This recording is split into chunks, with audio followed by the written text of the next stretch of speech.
Hey YouTube. I have said it umpteen times in the past few months, at least since May, that Mother Nature has had my back.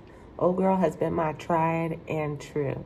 That I have been neglecting my garden, and it's Mother Nature who's been picking up the slack. That much of my harvest in the late spring and the summer were because Mother Nature came along in my stead and she watered my plants by way of rain. She fed them by way of decomposing leaves that gives great fertilizer that will not burn your plants. And she provided the sun, and she sent her army of beneficial bugs to take good care and protect my crops. In short, Mother Nature did what Mother Nature does. And even though we're talking about my container garden and not out in some forest park somewhere, she took care in my stead, and all of that's very true to a large extent, but that's not all of it. There's more to it, and that's what I want to talk to you about today.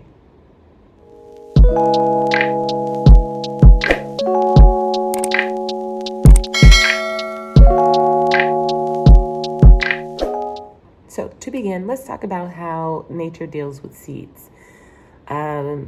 Seeds can float, they can drop, they can fly, they can hitchhike, they can even explode.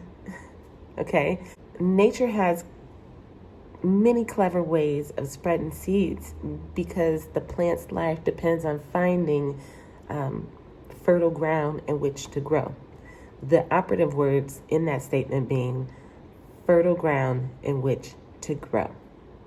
Which leads me to my point for this video. I was right to give Mother Nature credit where credit is due, but it wasn't all Mother Nature.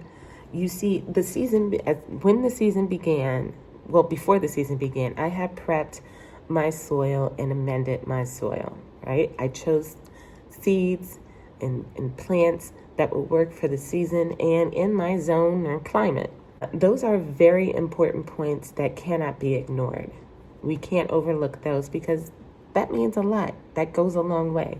And in short, another part of why my container garden had any success in the late spring and this summer so far, and even after me being a bad garden mommy these past few months, was that I set the plants up for success in the beginning.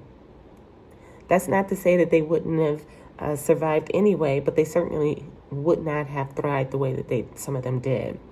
But I started with soil that provided access to warmth and nutrients and water and air, because good soil supports healthy development. It stabilizes the roots of your plants. It even assists in a plant's natural resistance to pests and diseases.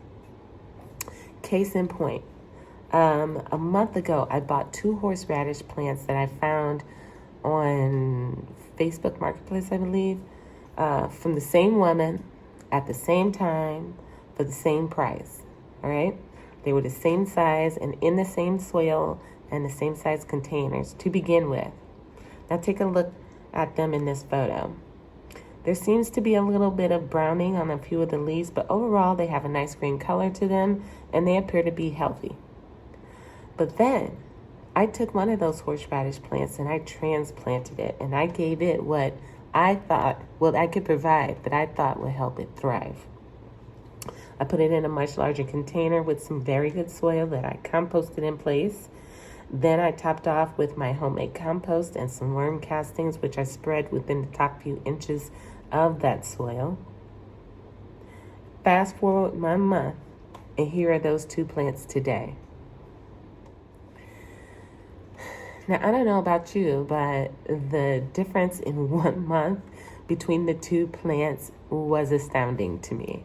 I mean, yeah, I expected the one to be doing better, the one that I put into the nice soil in the big container. I expected that one to do better, but not this much better. I mean, we're talking the plant that I transplanted is a good 4 or 5 times larger in leaf size and in plant spread. The two are like day and night at this point, am I right? This turned out to be a great illustration of what a little bit of nurturing from the gardener can do for the health of a plant. All the difference that good soil can make.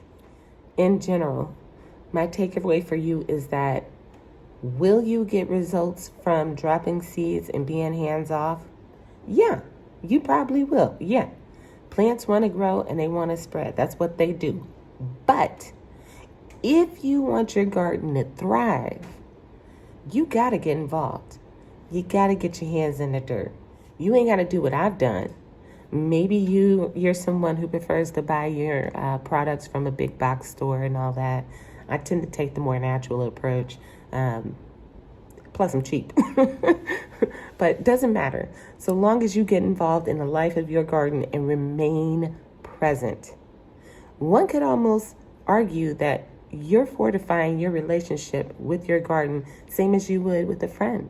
If you're depending on your garden, then why shouldn't your garden depend on you? It's a symbiotic relationship. It's a mutually beneficial relationship between two living organisms in close physical association, right?